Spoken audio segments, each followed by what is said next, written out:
The CEO panics without an Arabic translator until the janitor's daughter takes over the meeting and uncovers the millionaire's fiancé's scam. The December wind cut through downtown Chicago like a knife, carrying with it the bitter promise of the worst winter in decades. Marcus Wellington pulled his cashmere coat tighter as he stepped out of his black Mercedes, the warmth of the heated seats already a distant memory.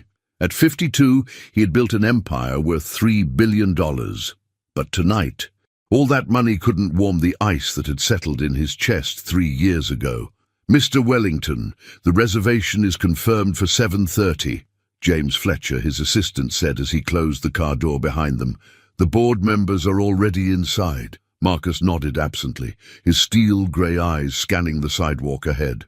The annual Christmas dinner with his investors had become a ritual he dreaded, but business demanded these performances. He was about to respond to James when something made him stop dead in his tracks.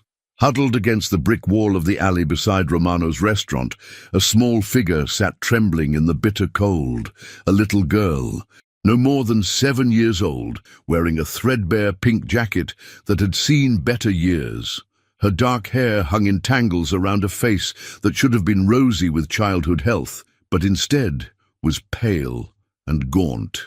She clutched a raggedy stuffed rabbit to her chest, and Marcus could see her lips moving silently, as if she were telling the toy a secret. "Sir," James noticed his boss had stopped walking. "Is everything all right?" But Marcus wasn't listening. Something about the child pulled at him with a force he couldn't explain. Maybe it was the way she held her stuffed animal, or the determined set of her small shoulders despite the cold. Whatever it was, his feet were moving toward her before his mind could catch up. "Sweetheart," Marcus said softly, crouching down so he was at eye level with the girl. "What are you doing out here all alone?" The child looked up, and Marcus felt his breath catch. Her eyes were the deepest brown he'd ever seen, filled with an intelligence that seemed far too old for her young face. Those eyes reminded him of someone, though he couldn't quite place who. "I'm waiting," she said simply, her voice barely audible over the wind. "Waiting for what, honey?" "For my mama to come back." The words were spoken with such quiet conviction that Marcus felt his heart squeeze painfully. She said she'd be right back, but that was. The little girl paused, her brow furrowing as she tried to count. That was when the sun was up high. Now it's dark. Marcus glanced at his Rolex. It was nearly 7:15 in the evening. "What's your name, sweetheart?" "Lily Thompson." She pulled her stuffed rabbit closer. "This is Mr. Whiskers. He's not scared of the dark, so I'm not scared either." "That's very brave of both of you." Marcus felt something shift inside his chest, a warmth he hadn't experienced in years. "Lily, I don't think your mama is coming back tonight.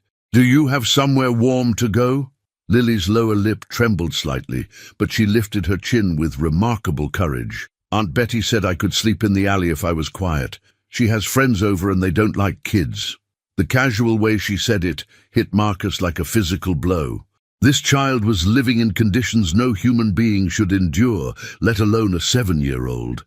He thought of his own home, with its 23 rooms and 7 fireplaces, all empty and echoing with memories. "Mr. Wellington," James whispered urgently. "The dinner." Marcus held up a hand without taking his eyes off Lily. "Tell me, Lily, when was the last time you had something to eat?" She considered this seriously. "Yesterday, I think. Aunt Betty made mac and cheese, but it was the kind from the box, and she forgot to add milk, so it was kind of crunchy." That was it. Marcus stood up, his decision made with the swift certainty that had built his business empire. "Lily Thompson." "Odi," he said, extending his hand toward her.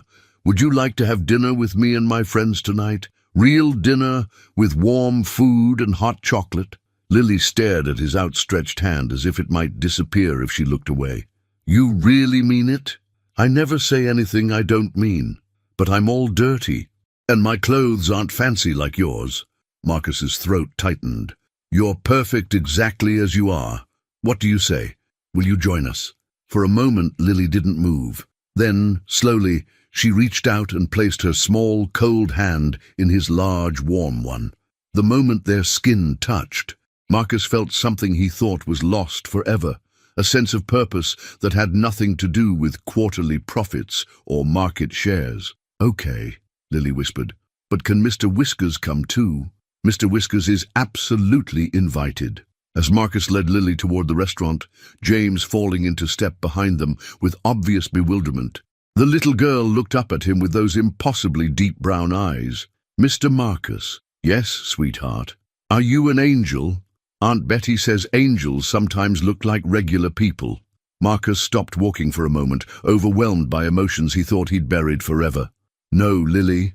I'm just a man who needed to meet a very brave little girl tonight." What Marcus couldn't know, as they walked through the golden light spilling from Romano's windows, was that this single act of kindness would unravel secrets buried for years, threaten everything he thought he knew about his past, and ultimately lead to a choice that would define the rest of his life. The maitre d' at Romano's had seen many things in his 30 years of service, but a billionaire CEO walking in with a homeless child was definitely a first. The warm air of Romano's restaurant enveloped them like a velvet blanket as Marcus guided Lily through the mahogany doors.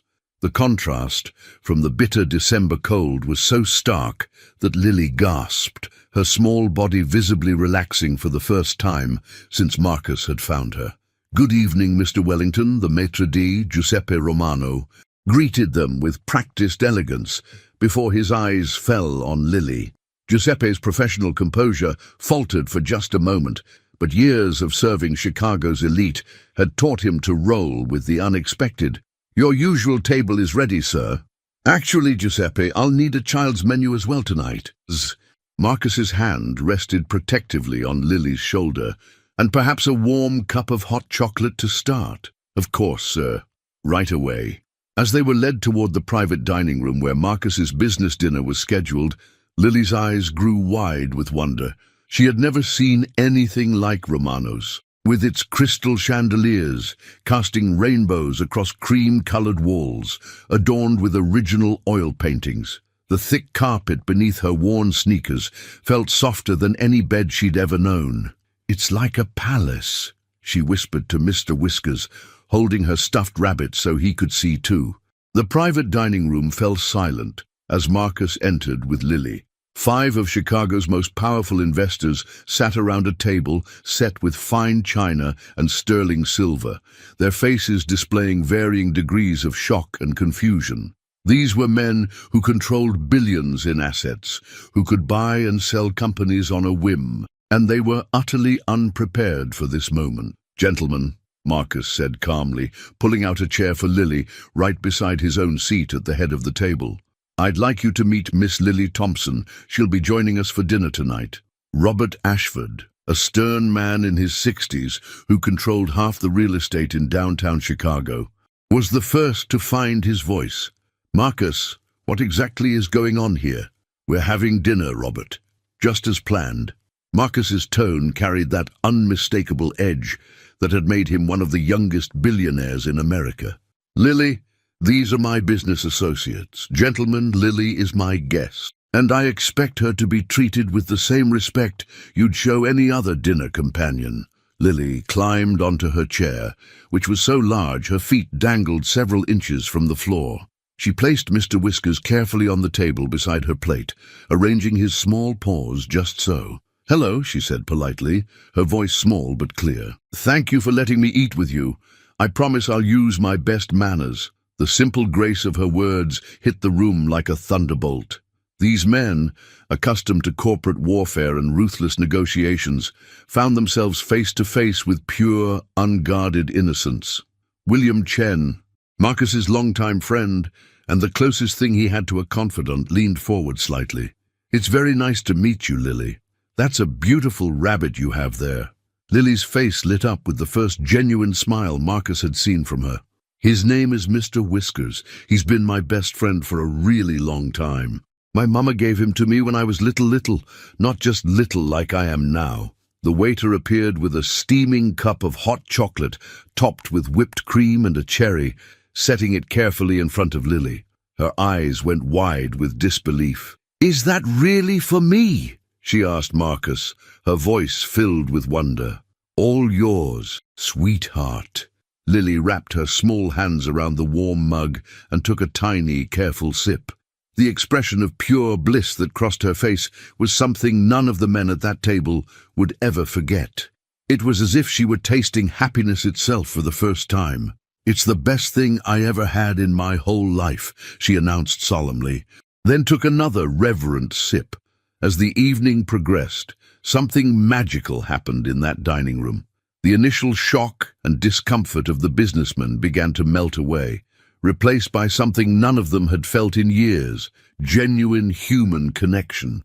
Lily's innocent questions about their work, about her amazement at the multiple courses that kept arriving, and her careful attention to her table manners touched something deep in these hardened corporate warriors. "Mr. William," Lily said during the main course, having carefully cut her chicken into tiny, manageable pieces, "do you have little girls at home?"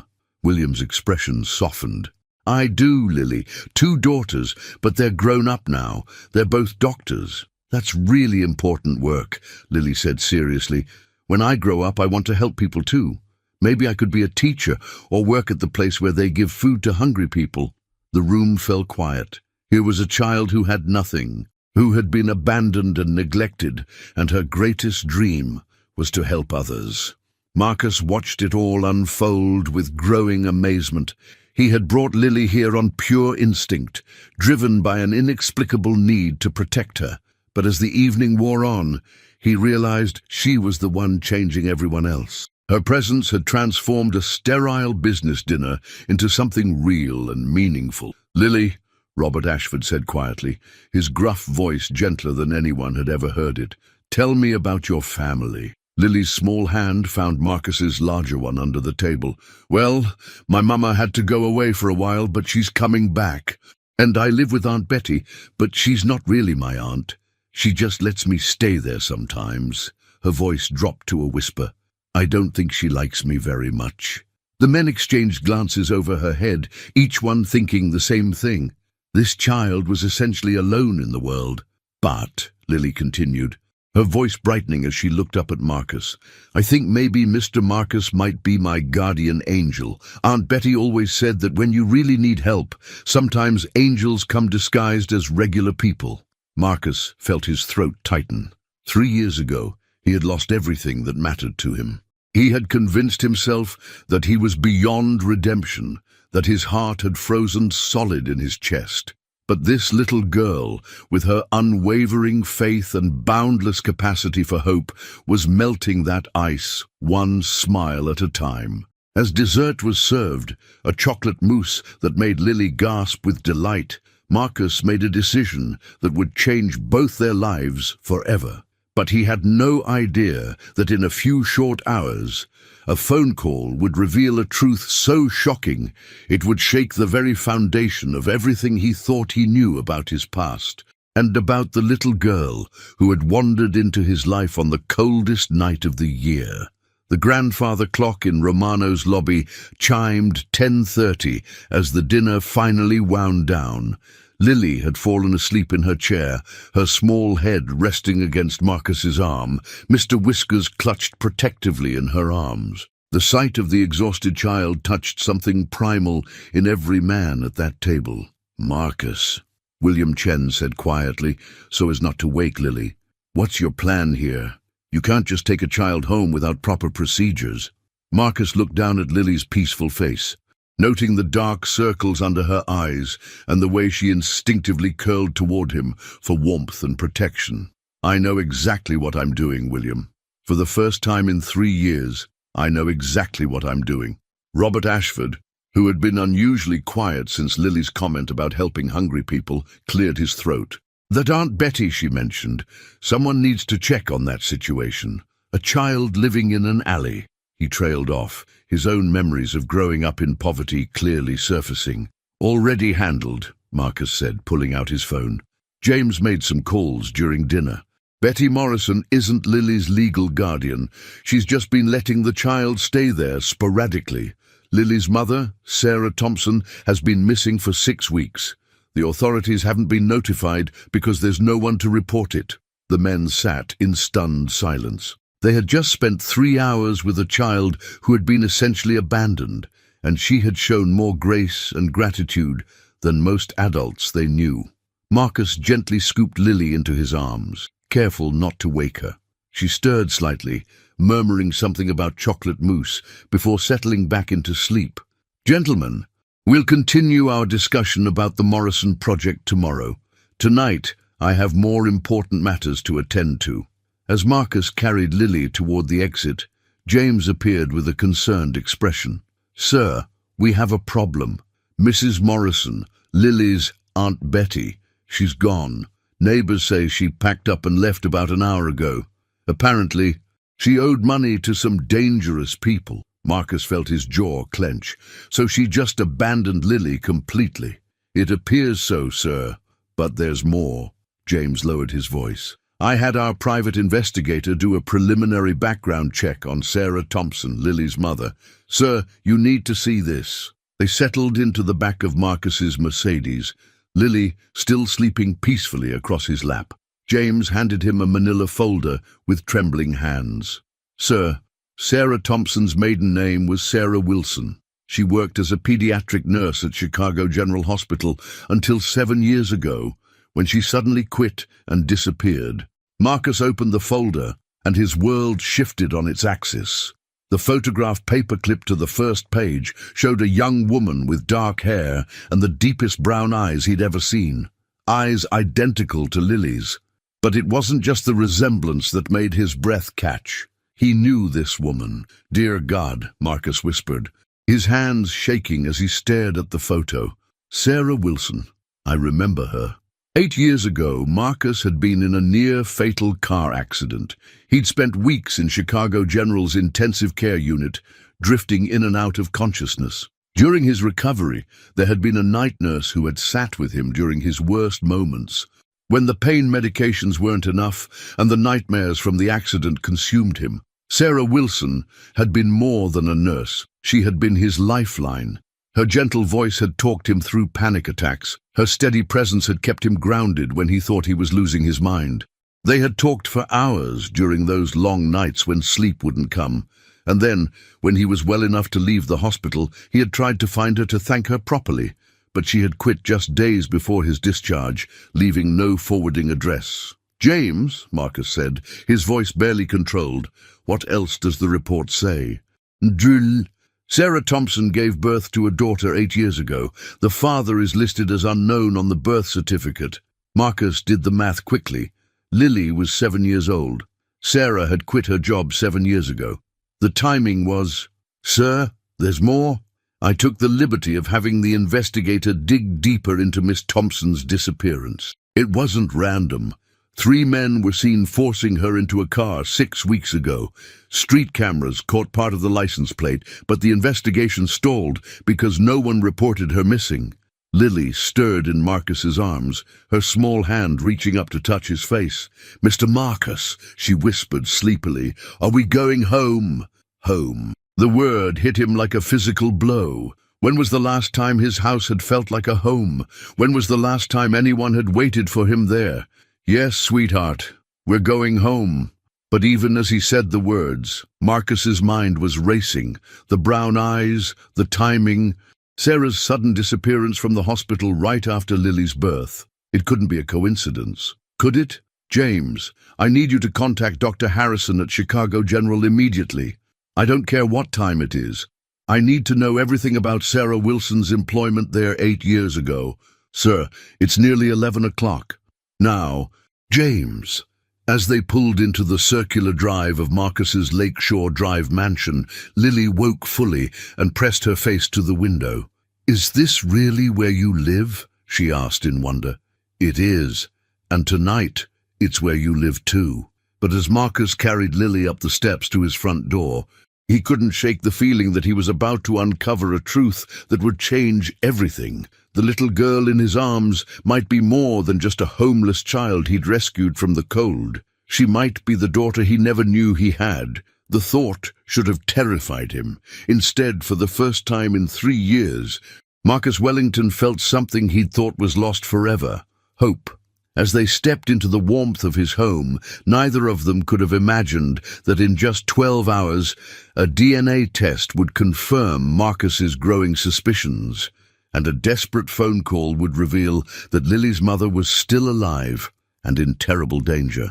The clock on the mantelpiece chimed 11 times as Marcus carried his possible daughter toward a future neither of them could have imagined that morning. The Wellington mansion stood like a beacon against the December darkness, its windows glowing warmly as Marcus carried Lily through the grand foyer. She had awakened fully during the car ride, and now her eyes were wide with wonder as she took in the soaring ceiling, the marble staircase that curved like something from a fairy tale, and the chandelier that cast tiny rainbows across the walls. "Mr. Marcus," she whispered, her voice echoing slightly in the vast space. "Do you live here all by yourself?" The innocent question hit harder than any board meeting confrontation ever had. "Yes, sweetheart, just me. But it's so big. Don't you get lonely?" Marcus paused on the first step of the staircase. "Out of the mouths of babes. Sometimes I do." Maria Santos, Marcus's housekeeper for the past 15 years, appeared at the top of the stairs. At 62, Maria had seen Marcus through his rise to power, his marriage, his devastating loss 3 years ago, and his subsequent retreat into isolation. But she had never seen him carry a child into their home.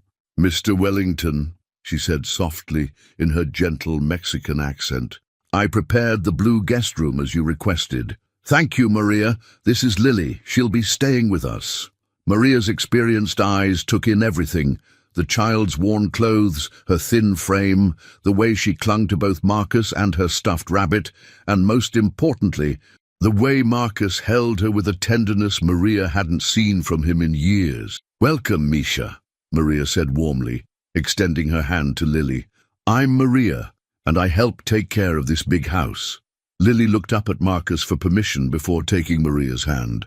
"Thank you for letting me stay. I'll try to be very good and not make any messes." "No, oh, sweet child," Maria murmured, her heart breaking at the formal politeness of a 7-year-old who had clearly learned to make herself invisible to avoid trouble. The blue guest room had been transformed in the hour since Marcus's phone call. Maria had somehow found soft pink pajamas in Lily's size, had filled the room with extra pillows and blankets, and had even managed to locate a collection of children's books from somewhere in the mansion's many rooms. "This is all for me?" Lily asked, setting Mr. Whiskers carefully on the massive 4-poster bed. "All yours," Marcus confirmed, sitting on the edge of the bed beside her. "Lily, I want you to know something important. You're safe here. You don't have to worry about being good enough or quiet enough or small enough. You can just be yourself." Lily looked at him with those impossibly deep brown eyes, Sarah's eyes. "But what if myself is too much trouble?" The question revealed more about her young life than 1,000 caseworker reports could have. Marcus felt something fierce and protective surge through him, an emotion so powerful it took his breath away. "You could never be too much trouble, sweetheart. Never." As Maria helped Lily into her new pajamas and brushed out her tangled hair, Marcus stepped into the hallway to make phone calls that couldn't wait until morning. His first call was to Dr. Patricia Harrison at Chicago General Hospital. "Marcus, do you realize what time it is?" Dr. Harrison's voice was groggy but alert. "Patricia, I need you to pull Sarah Wilson's employment records from 8 years ago. She was a pediatric nurse in the ICU. Sarah Wilson." There was a pause as Dr. Harrison's medical mind shifted into gear. "My God, Marcus, you're talking about the Sarah Wilson who disappeared, the one who used to work nights in the ICU where you were a patient. You remember her?" "Of course I remember her. She was one of our best nurses. But more than that, Marcus, she was the one who sat with you during those terrible nights when you couldn't sleep. She talked you through the worst of your recovery." Marcus closed his eyes, memories flooding back. Sarah's gentle voice reading to him when the pain was too much to bear. Her steady presence during panic attacks that left him gasping and terrified. The way she had somehow known exactly what to say to bring him back from the edge. "Patricia, I need to ask you something, and I need you to be completely honest. Is there any chance? Could Sarah have been pregnant when she left? And the silence on the other end of the line stretched so long that Marcus thought the call had dropped. Patricia. Marcus. She came to see me just before she quit. She was scared, confused. She said she had made a mistake but couldn't tell me what it was. And yes, now that you mention it, she did seem different, emotional in a way that wasn't like her. Marcus felt his world shift again. I need you to do something for me. I need a discrete DNA test, and I need the results by tomorrow afternoon. Marcus, what aren't you telling me? I found her daughter tonight, a 7-year-old girl named Lily, living in an alley because her mother disappeared 6 weeks ago. Another long silence. Bring her in tomorrow morning. I'll handle it personally. Marcus's second call was to his security chief, David Mitchell.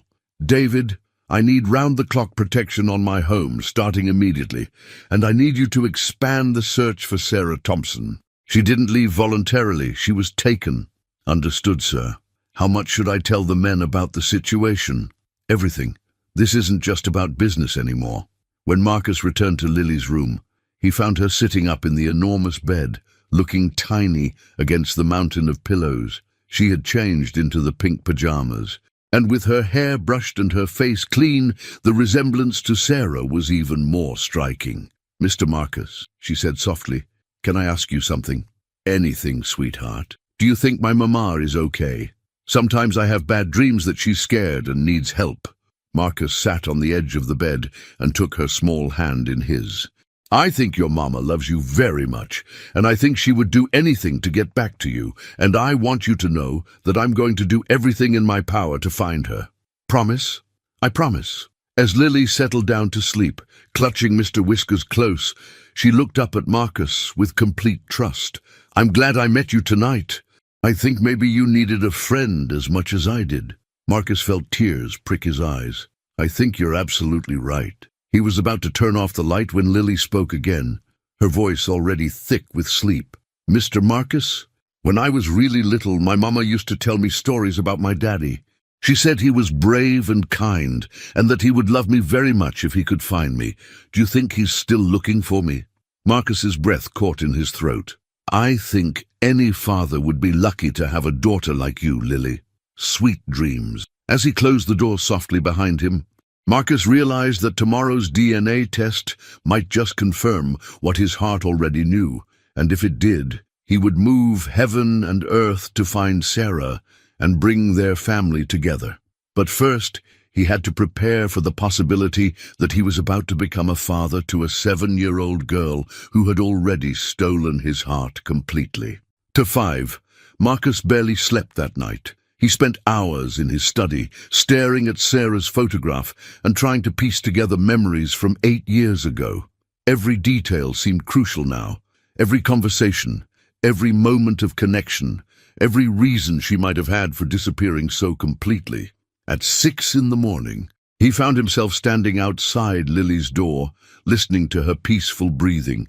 He had checked on her 3 times during the night, unable to shake the protective instinct that had taken hold of him so completely. The sound of small feet padding down the hallway made him turn. Lily emerged from her room, still in her pink pajamas, clutching Mr. Whiskers and looking slightly lost in the vastness of the mansion. Good morning, sweetheart, Marcus said softly. How did you sleep? Really good, Lily said, then paused. Mr. Marcus, is it okay if I ask where the bathroom is? I didn't want to open any wrong doors. The careful politeness of her request broke his heart all over again. Of course. Come on, I'll show you. As they walked down the hallway, Lily looked up at the family portraits lining the walls. Marcus had avoided this hallway for 3 years, but seeing it through Lily's eyes made him notice things he'd forgotten. Who are all these people? She asked, stopping in front of a large portrait of a young couple with a small boy. That's my family from a long time ago, Marcus said, his voice carefully controlled. My parents and me when I was about your age. Where are they now?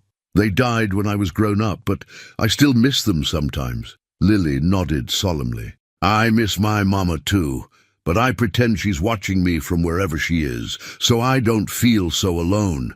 Marcus felt his throat tighten. That's a very smart way to think about it. They continued past more portraits until they reached one that made Marcus stop abruptly. It was a family photo taken just 4 years ago. Marcus, with his wife Elizabeth, and their 3-year-old son David.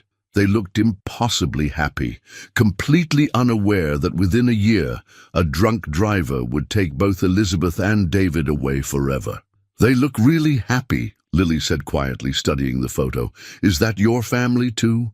Marcus struggled to find his voice. "Yes, that was my family."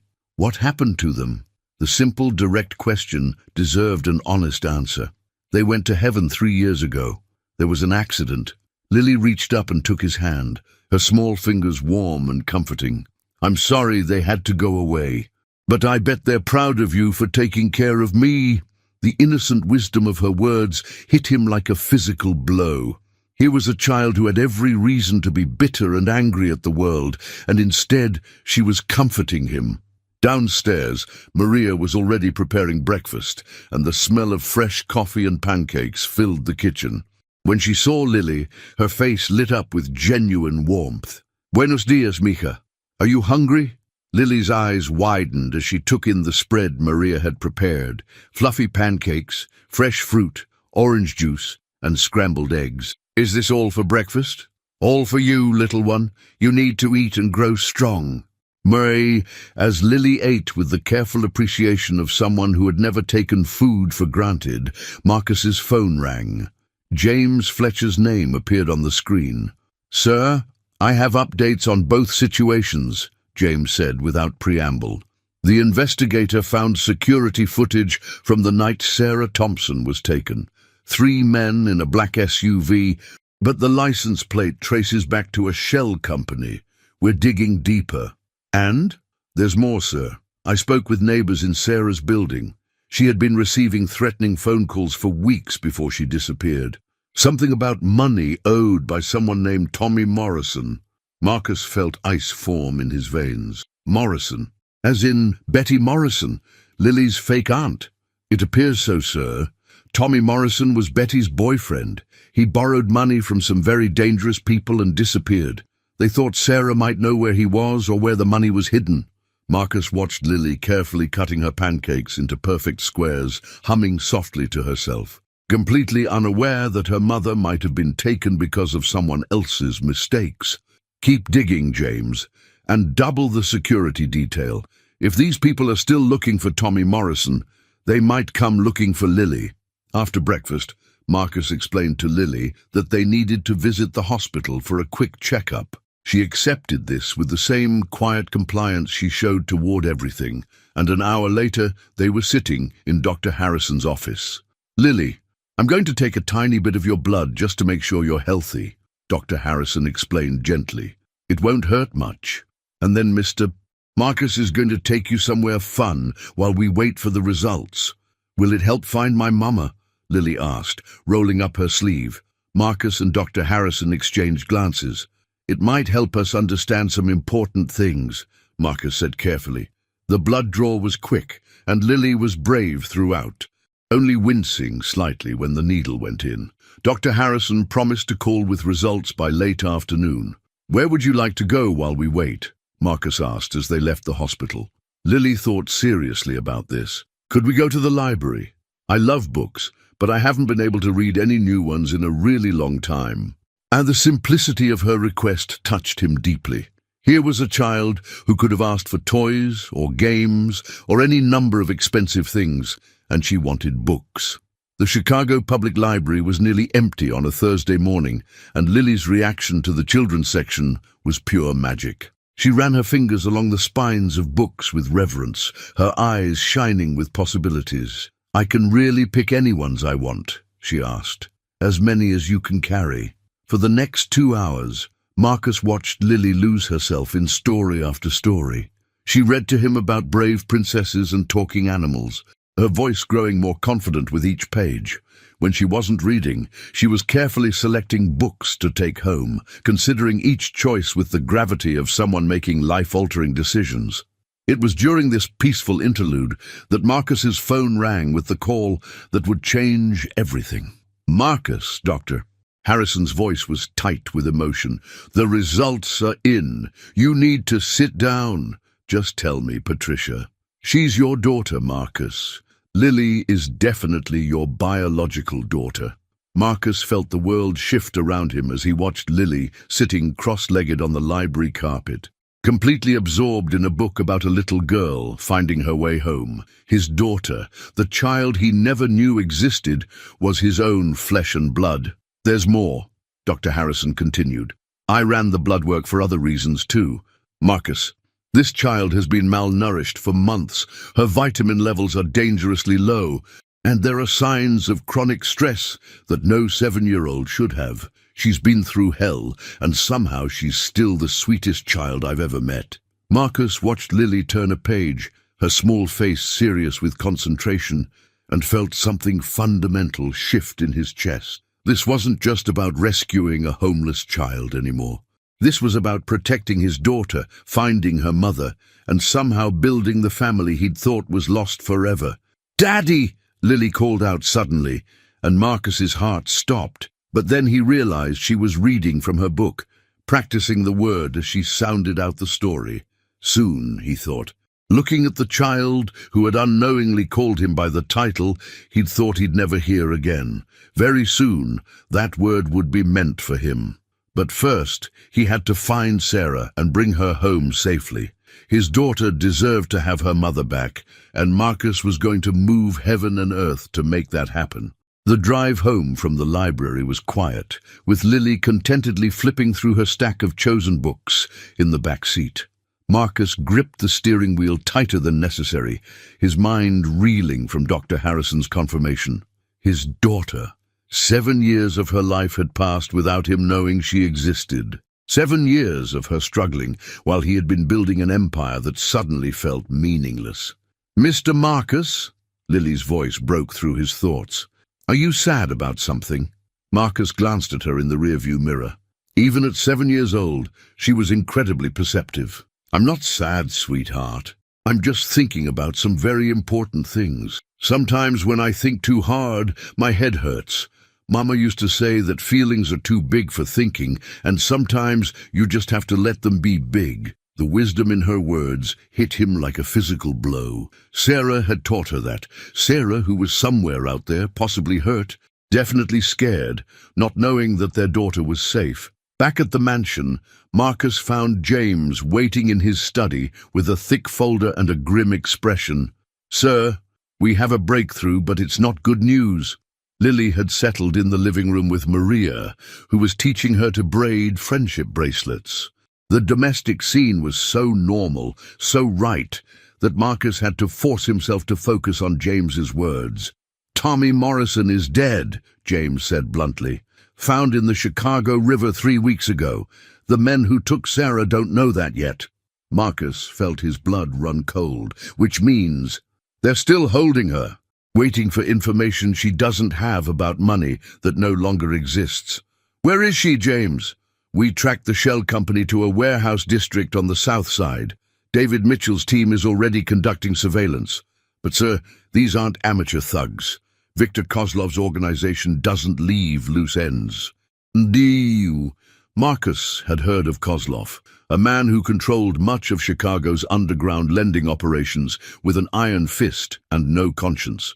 The fact that Sarah had become entangled in his web through no fault of her own made Marcus's protective instincts surge with dangerous intensity. "I want a rescue plan in place by tonight, sir. With respect, this requires law enforcement. We can't just... We can and we will." Marcus's voice carried the steel that had built his empire. "That's my daughter in there, James, and her mother. I don't care what it costs or what it takes." James paused mid-sentence, staring at his boss. "Your daughter, sir. The DNA results came back. Lily is mine." For a moment, James was speechless. Then his expression shifted to something Marcus had rarely seen from his efficient assistant: pure emotion. "My God, sir, she's been alone all this time and you never knew. Which is why we're going to fix this tonight." A burst of laughter from the living room drew both men's attention. Through the doorway, they could see Lily showing Maria her finished friendship bracelet, a simple thing made of pink and blue threads that she had woven with intense concentration. "Mr. Marcus!" Lily called out when she spotted him. "Look what I made! Maria taught me how, and she said I could make one for my mama when she comes home." Marcus walked over and knelt beside her chair. The bracelet was slightly uneven, the work of 7-year-old fingers, but it was the most beautiful thing he'd ever seen. "It's perfect, sweetheart. Do you really think so? I want it to be special for her. I want to give her something nice when I see her again." Looking into her trusting brown eyes, Marcus made a decision that went against every careful instinct he'd developed over the years. This child deserved to know the truth, or at least part of it. "Lily, I need to tell you something very important. Can you sit with me for a minute?" She nodded solemnly, clutching her bracelet. "You know how you've been staying with me and how I've been taking care of you?" "Yes, you're the nicest person I ever met." Marcus felt his throat tighten. "Well, it turns out there's a very special reason why we found each other. Lily, I'm your daddy." For a long moment, Lily stared at him without speaking. Her small face went through a series of expressions: confusion, hope, disbelief, and finally a joy so pure it took Marcus's breath away. "You're my daddy? My real daddy?" "Yes, sweetheart, I'm your real daddy." Lily launched herself into his arms with such force that he nearly toppled backward. She buried her face in his neck, and he could feel her tiny body shaking. "I knew it," she whispered fiercely. "I knew you felt like family. That's why I wasn't scared with you." Marcus held her tightly, this miracle child he'd found and lost and found again. "I'm never going to let anything happen to you, Lily. Never. And we're going to find Mama and bring her home. We're going to find Mama and bring her home," he promised. As evening fell, Marcus tucked Lily into her bed, reading her 3 stories before she finally drifted off to sleep. She had insisted on keeping the friendship bracelet on her nightstand where she could see it, ready for the moment her mother returned. Downstairs, Marcus's security team was finalizing plans for an operation that would either reunite his family or destroy them all. The warehouse where Sarah was being held was heavily guarded, and Kozlov's men were known for their brutality. But as Marcus looked at the photo James had taken of Lily sleeping peacefully, her small hand still holding Mr. Whiskers, he knew he would face any danger to bring her mother home.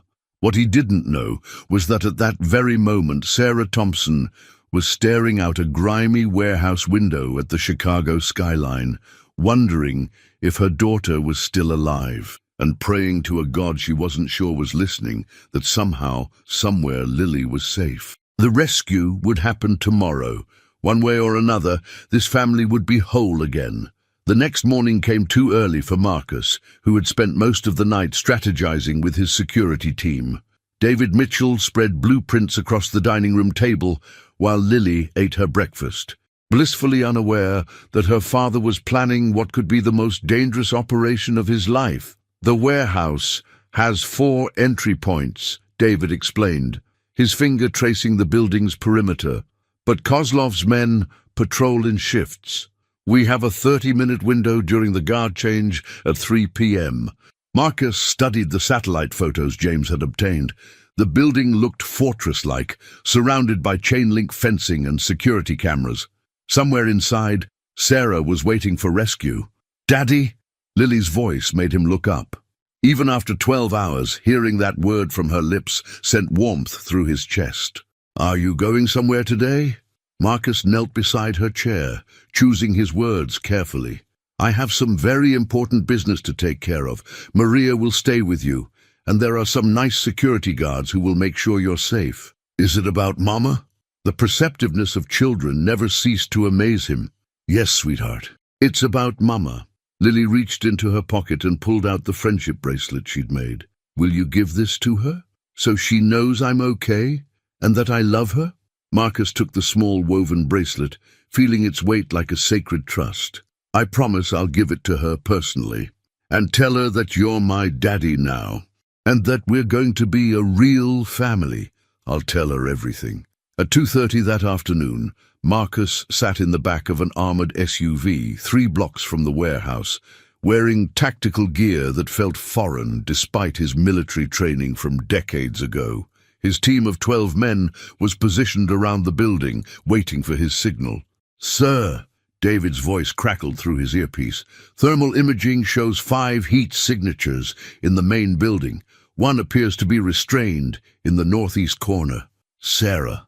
Marcus felt his pulse quicken. After 8 years, he was about to see the woman who had saved his life and given him the greatest gift he'd ever received. "Remember," he told his team, "we go in quiet, we extract the target, and we leave no trace. These men have no idea who they're dealing with." The guard change happened exactly as predicted. Marcus and 4 men slipped through a side entrance, while the rest of his team created diversions around the perimeter. The warehouse smelled of motor oil and decay, filled with shadows that could hide a dozen threats. They moved like ghosts through the labyrinthine interior until they reached the room where Sarah was being held. Marcus's breath caught when he saw her through a grimy window. She was thinner than he remembered, her dark hair shorter, but those eyes, Lily's eyes, were unmistakable. She sat in a chair, her hands bound, staring at the wall with the same quiet strength that had gotten her through years of caring for sick children. 2 guards flanked the door. Marcus's team took them down silently, professionally. When Marcus opened the door, Sarah looked up with a mixture of fear and defiance that transformed into shock when she recognized him. "Marcus!" she whispered, her voice hoarse from weeks of captivity. "Hello, Sarah. I'm here to take you home." "This can't be real," Sarah breathed, as Marcus quickly cut through her restraints. "How did you find me? How did you even know I was missing?" "It's a long story," Marcus said, helping her to her feet. Her legs were unsteady from weeks of confinement, and he steadied her with gentle hands. "Right now, we need to get you out of here." "Marcus, you don't understand. These men, they're looking for Tommy Morrison. They think I know where he hid their money, but I don't know anything. I was just trying to help Lily's babysitter." "Sarah," Marcus's voice was gentle but urgent. "Tommy Morrison is dead, and there's something else you need to know about Lily." The mention of her daughter's name made Sarah's eyes fill with tears. "Is she safe? Please tell me she's safe. I've been going crazy not knowing." "She's more than safe. She's with me." "With you? But how did you?" Sarah's eyes widened as understanding began to dawn. "Marcus, what aren't you telling me?" Before he could answer, David's voice exploded through his earpiece. "Sir, we've got company." "Multiple vehicles approaching from the east. Kozlov himself is here." Marcus cursed under his breath. Viktor Kozlov never came to routine operations unless something had gone very wrong. "Sarah, we need to move now." They rushed through the warehouse corridors, Sarah's hand gripping Marcus's arm as they navigated the maze of equipment and storage containers. Behind them, Marcus could hear shouting in Russian as Kozlov's men discovered the unconscious guards. "The main exit is compromised," David reported. "You'll have to go through the loading dock." As they reached the rear of the building, Sarah stumbled and nearly fell. The weeks of captivity had taken their toll, and she was weaker than she wanted to admit. "I can't. I need a minute," she gasped. "You can do this," Marcus said firmly, supporting her weight. "Lily is waiting for you. Our daughter is waiting for you." Sarah stared at him in shock. "Our daughter? DNA confirmed it yesterday. Lily is mine, Sarah. She's ours." The revelation hit Sarah like a physical blow. All those years of wondering if she'd made the right choice, of keeping Lily's paternity secret to protect both of them from potential complications in Marcus's high-profile life. And now, when she'd thought she might never see her daughter again, here was Marcus, risking everything to save them both. "You know," she whispered, "I know, and we'll talk about everything once we're safe. Right now, we need to focus on getting home to our little girl." The sound of their daughter's existence on his lips gave Sarah the strength she needed. They reached the loading dock just as David's team created an explosion on the opposite side of the building, drawing Kozlov's men away from their escape route. Marcus's SUV was waiting, engine running. James at the wheel, looking more nervous than Sarah had ever seen anyone look in her life. "Go, go, go!" Marcus shouted as they dove into the back seat. The vehicle lurched forward, just as armed men rounded the corner behind them. Gunshots rang out, spiderwebbing the rear window, but they were already pulling onto the main road. "Is everyone okay?" James asked, his knuckles white on the steering wheel. Marcus checked Sarah for injuries, while she sat in stunned silence, processing everything that had happened. "We're good. Take us home." "Marcus," Sarah said quietly as they sped through Chicago traffic, 8 years ago when I left the hospital, I was pregnant. I figured that out. I wanted to tell you, but you were this successful businessman, and I was just a nurse. Your recovery was so fragile, and I thought it would be better if I just disappeared." Marcus took her hand, noting how thin her fingers had become. "Sarah, for 8 years I've been building an empire that meant nothing because I had no one to share it with. Yesterday I found out I have a daughter, and she's the most incredible little girl in the world. We have a lot to figure out, but right now, all that matters is that we're both alive and we're going home to her." Sarah began to cry then. 8 years of secrets and 6 weeks of terror finally catching up with her. "Is she really okay? They told me.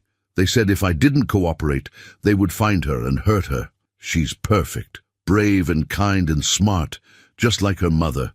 She made you a friendship bracelet." Marcus pulled the small woven band from his pocket. "She wanted me to give you this and tell you that she loves you." Sarah clutched the bracelet to her chest, overwhelmed by emotion. "I want to see her. I need to see her right now." 5 more minutes, Marcus promised. 5 more minutes, and you'll be home." The Wellington mansion had never felt more like home than it did at that moment when Marcus's SUV pulled into the circular drive. Through the front windows, they could see Lily's small figure pressed against the glass, Maria's protective hand on her shoulder. "Mama!" Lily's voice carried across the distance as she burst through the front door, Maria hurrying behind her. Sarah stumbled getting out of the vehicle, her legs still weak, but nothing could have stopped her from running toward her daughter. They collided in the middle of the driveway, both of them crying and laughing, and holding each other as if they might disappear if they let go. "I missed you so much, baby girl," Sarah sobbed, running her hands through Lily's hair, touching her face, assuring herself that her daughter was real and whole and safe. "I knew you'd come back, Mama. I knew it. And guess what? I found Daddy. His name is Marcus, and he's really nice, and he has a big house, and Maria makes the best pancakes, and he read me stories, and he promised me we'd find you." Sarah looked up at Marcus over Lily's head, seeing him properly for the first time since the hospital 8 years ago. He was older, more distinguished, but his eyes held the same kindness that had comforted her during his recovery. Now those eyes were filled with wonder as he watched his daughter reunite with her mother. "Mama, look!" Lily held up her wrist, showing off a new bracelet Maria had helped her make. "I made one for you, too, and Daddy brought it to you, didn't you, Daddy?" Sarah smiled through her tears at how naturally Lily used the word Daddy, as if she'd been waiting her whole life to have someone to call by that name. "I have it right here," Sarah said, slipping the friendship bracelet onto her wrist. "It's the most beautiful thing I've ever seen." That evening, after Sarah had showered and eaten her first real meal in weeks, the 3 of them sat in the living room like the family they were meant to be. Lily was curled up between her parents on the massive sofa, reading them a story from one of her library books. And the little bear found his way home to his family, and they lived happily ever after. Lily concluded, closing the book with satisfaction. "That's my favorite kind of story." "Mine too," Sarah said softly, stroking her daughter's hair. Marcus watched his wife and daughter, because that's what Sarah was, he realized, whether they'd made it official or not, and felt a completeness he'd never experienced before. Even during his first marriage, he'd never felt this sense of rightness, of being exactly where he belonged. "Lily, sweetheart, would you go ask Maria for some hot chocolate for your mama? She needs to get her strength back." "Okay, Daddy." Lily kissed both her parents and skipped out of the room, leaving Marcus and Sarah alone for the first time in 8 years. "She's incredible," Sarah said, her voice full of amazement. "In 6 weeks away from her, she's grown up so much. The way she talks about you, the way she trusts you completely. Marcus, she loves you. I love her too. More than I thought it was possible to love anyone." Sarah studied his face in the firelight. "What happened to you after the hospital? I mean, I know you became successful, but there's something else. Something sad in your eyes." Marcus was quiet for a long moment. "I was married for 5 years. Elizabeth and I had a son, David. 3 years ago, they were killed by a drunk driver." Sarah's hand flew to her mouth. "Oh God, Marcus, I'm so sorry. I thought my life was over. I thought I'd never feel anything again. And then I found Lily shivering in an alley and everything changed." "She has that effect on people," Sarah said with a small smile. "Even when she was tiny, she could make the grumpiest nurses smile just by looking at them. Sarah, I need to ask you something, and I need you to be completely honest." She nodded, steeling herself. 8 years ago, at the hospital, what happened between us wasn't just nurse and patient, was it?" Sarah felt heat rise in her cheeks. "No, it wasn't. I thought I was imagining things because of the medication, but there were moments when it felt like something more." "There were moments," Sarah admitted. "You were so lost, so hurt, and I wanted to help you heal, but you were vulnerable, and I was supposed to be professional. And then you found out you were pregnant, and I panicked. I convinced myself that what I felt was one-sided, that you were just grateful to me for helping you recover. I thought if I stayed, I'd just complicate your life when you were finally getting better." Marcus reached for her hand. "Sarah, what you felt wasn't one-sided. I looked for you when I got out of the hospital. I wanted to thank you. But more than that, I wanted to see you again. When they told me you'd quit and left no forwarding address, I felt like I'd lost something important. I was scared," she whispered. "I was 26 years old and pregnant, and in love with a man who was so far out of my league that it seemed impossible." "In love?" Sarah met his eyes directly. "Yes, in love. With you." The words hung in the air between them like a bridge neither had expected to cross. Marcus felt his heart racing as he processed what Sarah had just confessed. She had loved him 8 years ago, just as he had been falling for her during those long nights in the hospital. "Sarah," he began, but she held up her hand. "Wait, there's something else you need to know, something I should have told you years ago." Her voice was shaking now, and Marcus felt a cold dread settle in his stomach. "What is it?" "The night before I quit the hospital, I came to see you one last time. You were asleep, but I needed to say goodbye, even if you couldn't hear me." Marcus remembered that night vaguely. He'd been heavily medicated and drifting in and out of consciousness. "There was someone else in your room when I got there. A woman.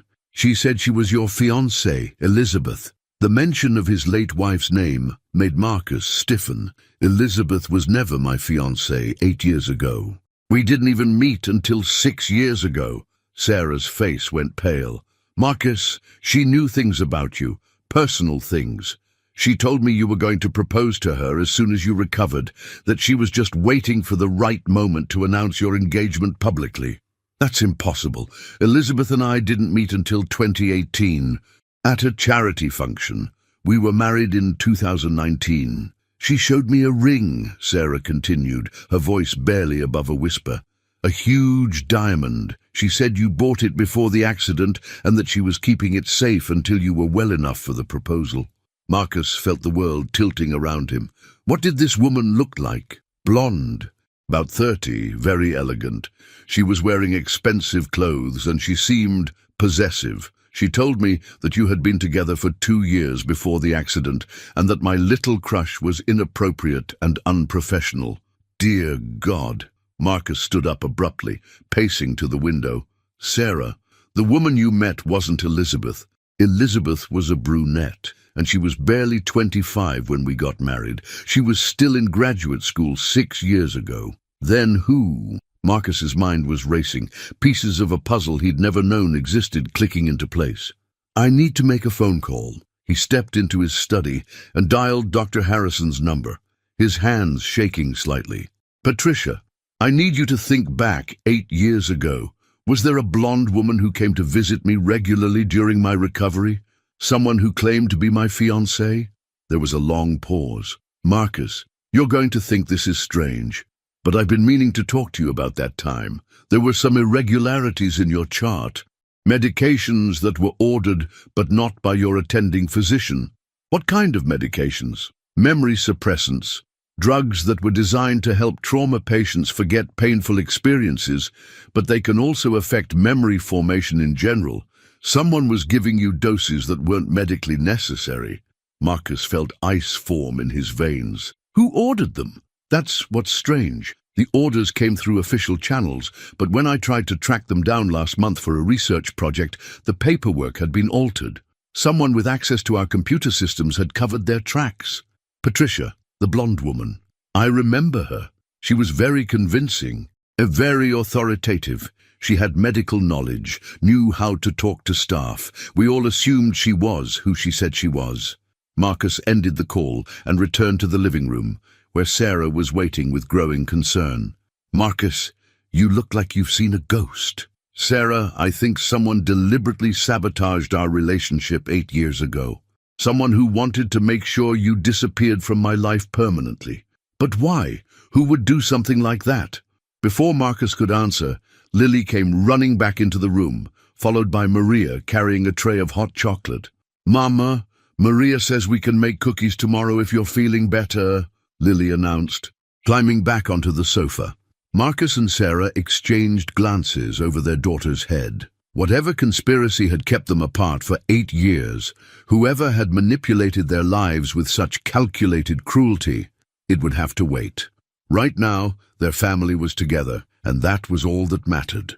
But as Lily chatted excitedly about cookie recipes and Christmas decorations, Marcus's mind was already working on the problem.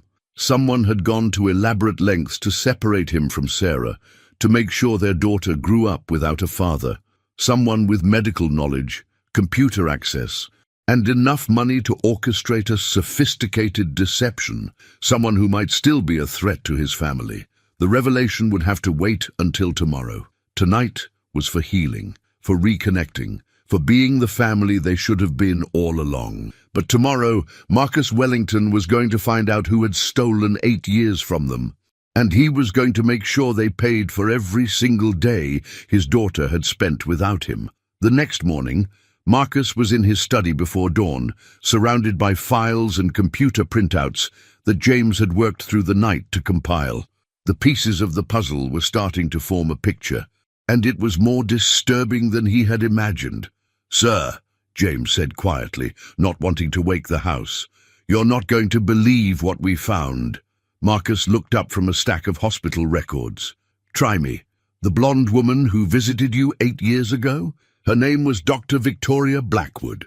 She was a psychiatric resident at Chicago General, but she was dismissed 3 months after your discharge for unethical conduct." "What kind of unethical conduct?" "Experimental drug trials on patients without proper consent, manipulating medical records. The investigation was quietly buried because her father sits on the hospital's board of directors." Marcus felt his blood run cold. "Her father? Richard Blackwood. He owns Blackwood Pharmaceuticals, one of the largest medical supply companies in the Midwest. They've been trying to get exclusive contracts with Wellington Industries for years." The implications hit Marcus like a physical blow. Victoria Blackwood hadn't been a random visitor.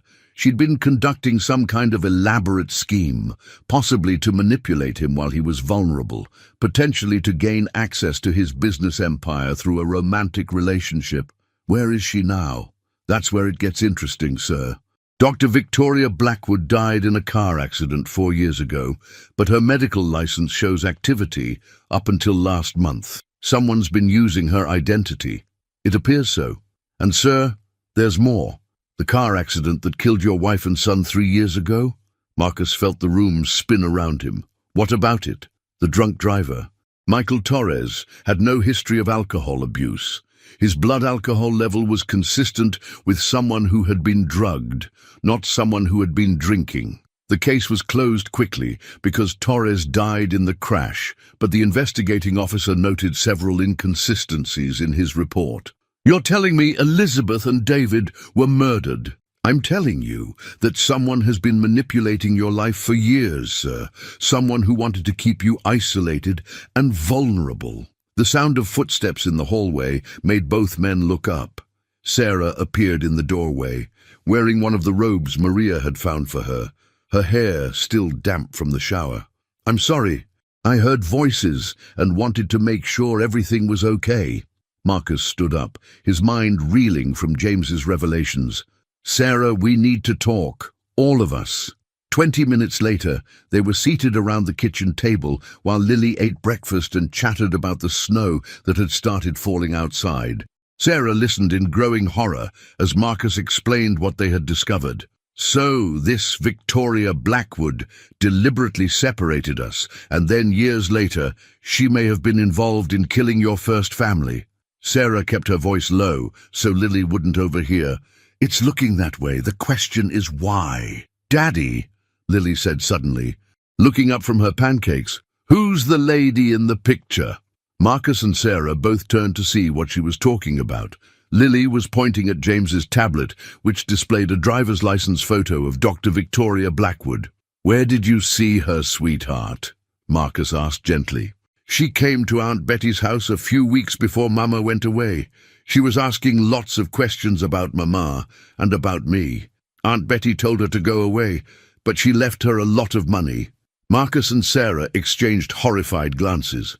Victoria Blackwood, or whoever was using her identity, had been tracking their family. She had known about Lily's existence. "Lily, this is very important," Sarah said carefully. "What kind of questions was she asking?" "She wanted to know about my daddy, if Mama ever talked about him.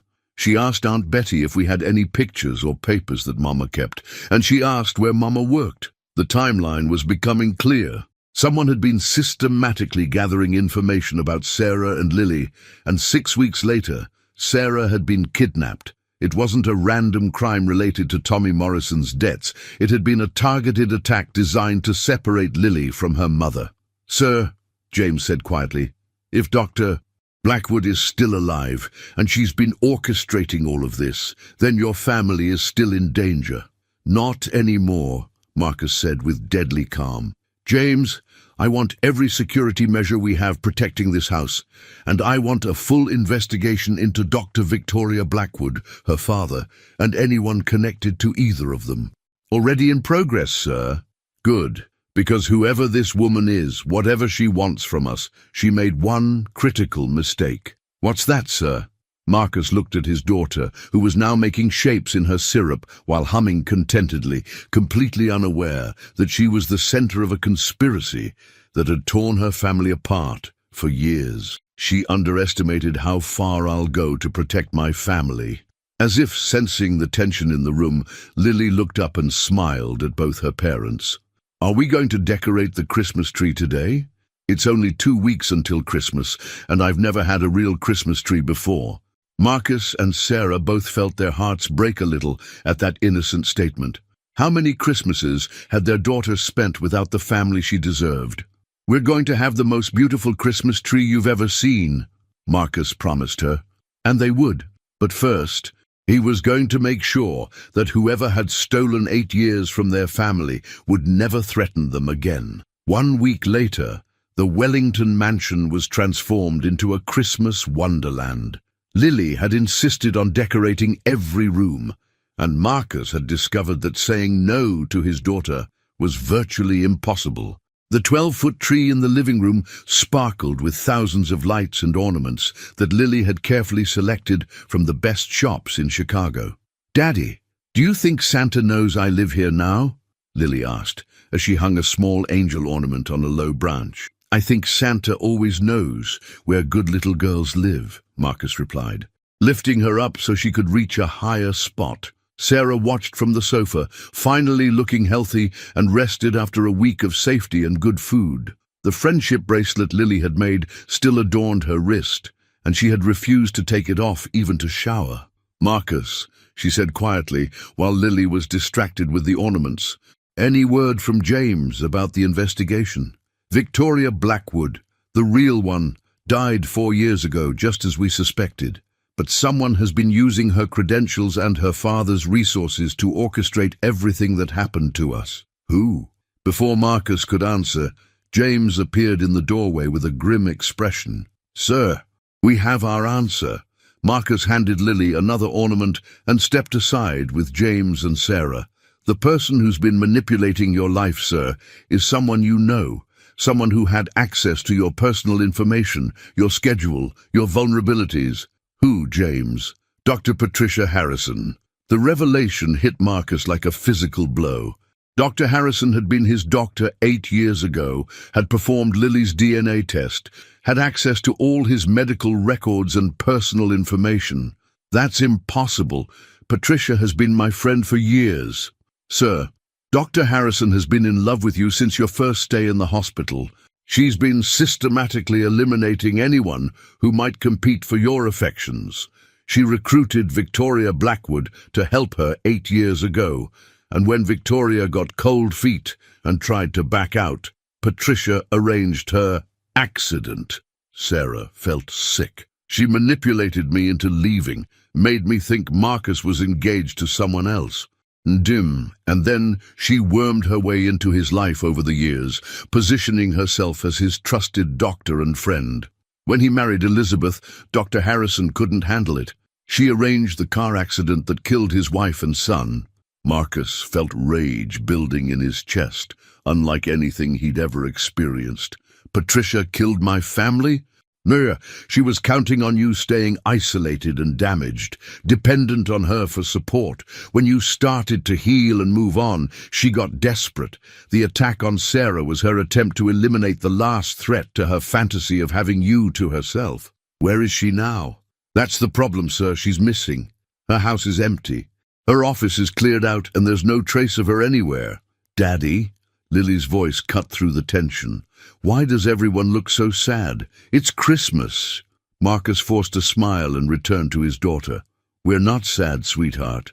We're just talking about grown-up things." "Well, grown-ups think too much. Come help me put the star on top of the tree." As Marcus lifted Lily high above his head so she could place the golden star at the very top of the Christmas tree, he made a silent vow. Dr. Patricia Harrison could run to the ends of the earth, but she would never hurt his family again. He had the resources to find her, and when he did, justice would be served. But that was tomorrow's concern. Tonight was about celebrating their first Christmas as a complete family. "Perfect!" Lily exclaimed as the star settled into place. "Now it's really Christmas." Sarah joined them by the tree, and for the first time in 8 years, Marcus felt complete. His daughter was safe. The woman he loved was by his side, and they had the rest of their lives to make up for the time they'd lost. "I love you both so much," Sarah whispered, tears in her eyes. "I love you too, Mama. And I love you, Daddy. This is the best Christmas ever." Marcus gathered his wife and daughter in his arms, looking up at the star Lily had placed with such care. 8 years ago, a conspiracy had torn them apart, but love had brought them back together, and nothing would ever separate them again. Outside, snow continued to fall on Chicago, blanketing the city in pristine white. Inside the Wellington mansion, a family that had been broken was finally whole, ready to face whatever the future might bring. Together. The little girl, who had been shivering in an alley just 2 weeks ago, was now safe in her father's arms, surrounded by love and warmth and the promise of all the Christmases to come. Sometimes, Marcus thought as he held his precious family close, miracles really do happen, and sometimes they come disguised as a 7-year-old girl with her mother's eyes and a heart big enough to heal a broken man's soul. Their story was just beginning.